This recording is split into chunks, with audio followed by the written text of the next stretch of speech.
Yeah, whenever. Okay. So the death penalty is a significantly controversial subject in the United States.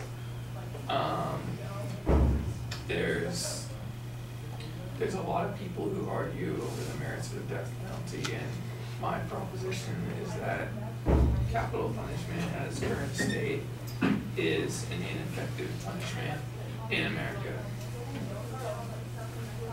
To understand what makes a punishment effective or not, we have to look at the definition of a punishment. And according to the Stanford Dictionary of Philosophy, there's three main purposes to a punishment. First, it has to prevent future crimes from the offender. Second, it has to influence others not to commit the same crime. And third, it has to act as retribution to the people who didn't commit the crime. The death penalty fails on the latter 2 points. First, because the death penalty fails to stop people from committing, stop other people from committing crimes, such as there is little evidence at all that the death penalty deters others from committing crime. For example, in a study by Dartmouth professor of mathematics John Lanarty, states without the death penalty have consistently lowered crime rates than states with the death penalty. In fact, of the 25 states with the highest crime rate, 20 of them have capital punishment. Another study by the National Academy of Science reviewed 3 decades of research and found no link between capital punishment and murder rates. In fact, my second point is that the death penalty can conversely lead to more pain. There's numerous examples of deranged serial killers who are hoping for suicide by death penalty, who go on killing sprees. A study in Science Direct studied 12 of these cases where these suicide murderers would hope for the death penalty. For example, a man in California raped and killed 4 people. And when interviewed, he said that he would have gone to another state if California had no death penalty.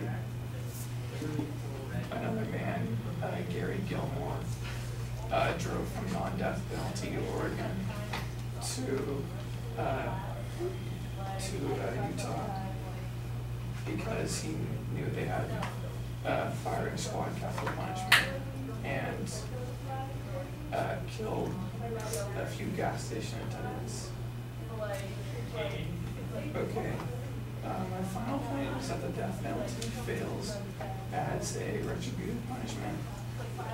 Retribution requires that the people being punished are apprehensive about the punishment they're receiving, as in they don't want to be punished. There are 2 groups of people who receive death penalty, and their views on it. One group would actually prefer to have the death penalty to life in prison, and that sentiment is actually on the rise because, as ABC News reported, between 1993 and 2002, 75 people volunteered for death, compared to 22 people between 1977 and 1992, which shows that people aren't actually fearing the punishment, and they would actually rather have it than life in prison. And there's other people who obviously would not like having the death penalty, but even those people often don't end up being executed. For example, in California, there have been 13 executions since 1978, and currently there's 747 people on death row here. More often than not, they're going to die on death row out their life in prison and actually be executed. So, in conclusion, with all the data I presented, I would consider that punishment doesn't consistently bring retribution or stop others from committing crime is not effective at all.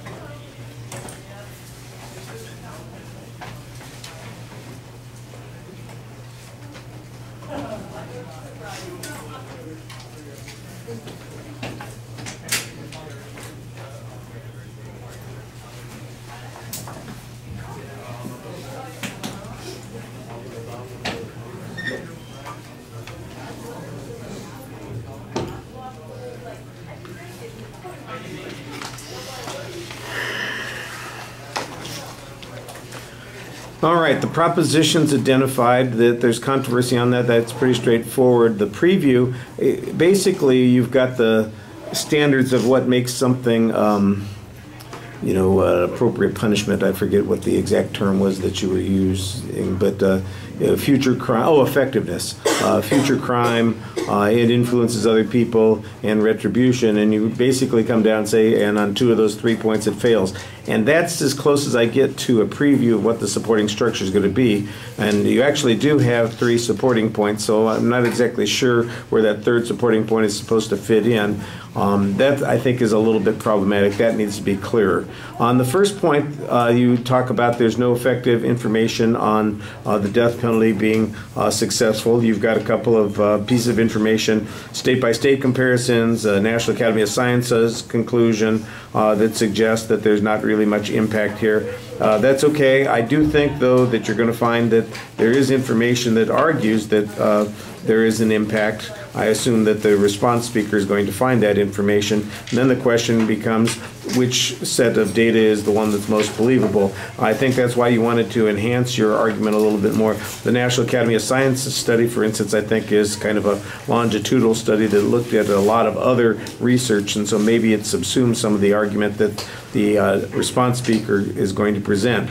The death penalty, that it could lead to crime, that I think is a little bit more speculative in nature. You've got 12 cases that you refer to. A guy commits a crime in California. He said he would have committed the crime someplace else, but California has the death penalty, not according to the evidence that you present at the bottom of the 3rd argument, where California hasn't executed people, 13 people out of since 1977, and we still got 700 people on death row. So the notion that this guy committed a crime in California because he was going to get the death penalty, that seems like a bit of a stretch, kind of a contradictory position that you're taking there. Some of the evidence on increased demand for the death penalty, for instance, that you have here, well, it's between 1993 and 2002, and I think there was even a piece of information up to 1992 or 93, and I'm going, that's old data. There's nothing that's more, that's more than 24 years, 25 years old. That seems to be a little bit problematic. You've got to see if you can get some data that is a little bit more up to date. You gave us source citations. That's pretty good. You've got kind of a quiet voice, so it's a little tough when the noise outside is going on. If you can compensate it all by raising your voice, that would probably be helpful. All right, thank you.